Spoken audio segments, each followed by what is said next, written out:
Hello. I had someone ask me, how do you get your pressed flowers so bright?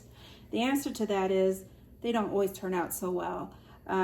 These are flowers that obviously do look very bright, but occasionally they will look like this.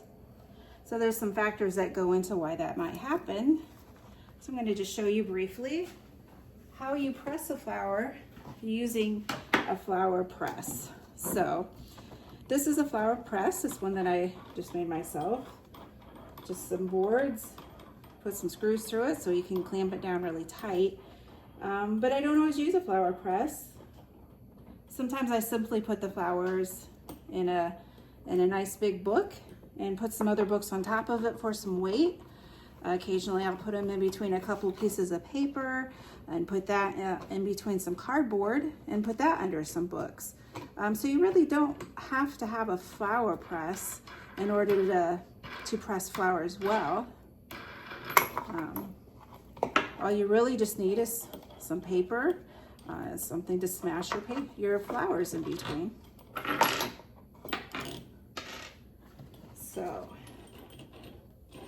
a couple things about the flowers that you use that will make a big difference in how well they're going to turn out. One, the flowers have to be very, very dry. So these flowers have been in a vase. They've been inside. So I know they're really dry. So there's not going to be any trouble really with these. The other thing is they should be very, very fresh. So these are not incredibly fresh. They still look pretty well. But the fresher the flowers, the more likely your flower is going to turn out very vivid and pretty. The papers that I'm using here, some of this is printer paper, some is just some very inexpensive drawing paper. And these papers have been used before. I tend to reuse the papers quite a few times.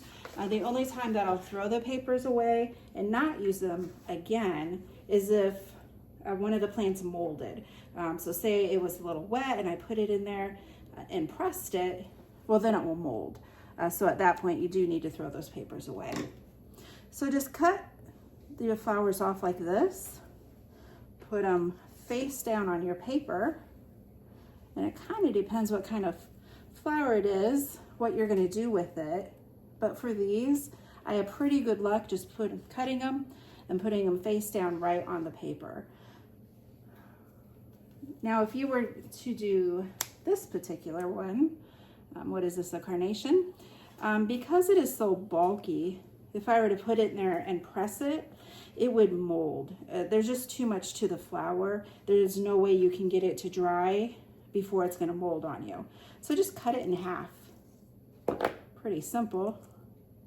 And then go ahead and put it down. There's going to be loose petals in there. I keep the loose petals. Like this is a box of just miscellaneous petals that I've kept, just because I like to make pictures with the flowers. I don't always preserve them exactly as they are. I oftentimes take them apart.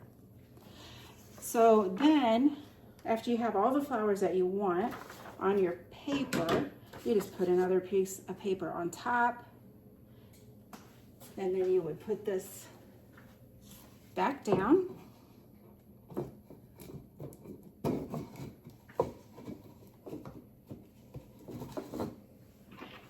You put the washers on here if you made a paper press.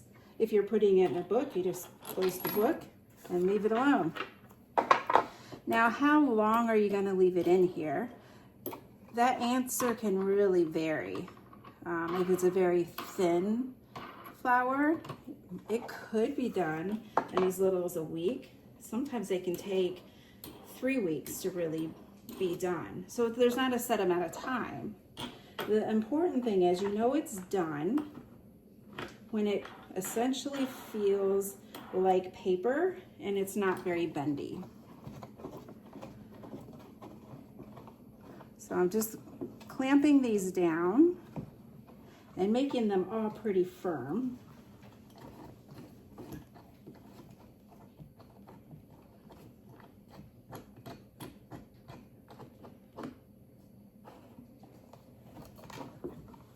So using the flower press takes a little bit longer than a book. But the advantage is I can get a lot more flowers into a smaller space. So that's really what you're going for. So going back to how do you know when they are done? So here are some flowers. These aren't quite done because when I go to pick them up, they kind of bend a little bit. They're very close to being done. They're just not quite done. If a flower is ready to come off of there, it's going to be very, very dry. You can see this isn't bending at all. It's completely dry.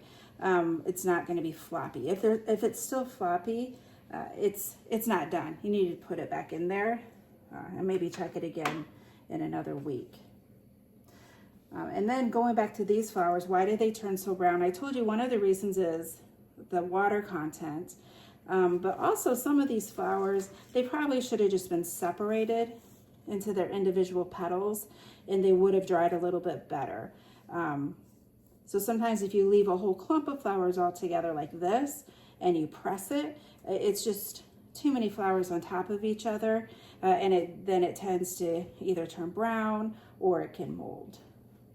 So that's a real quick tutorial on how you press flowers using a flower press.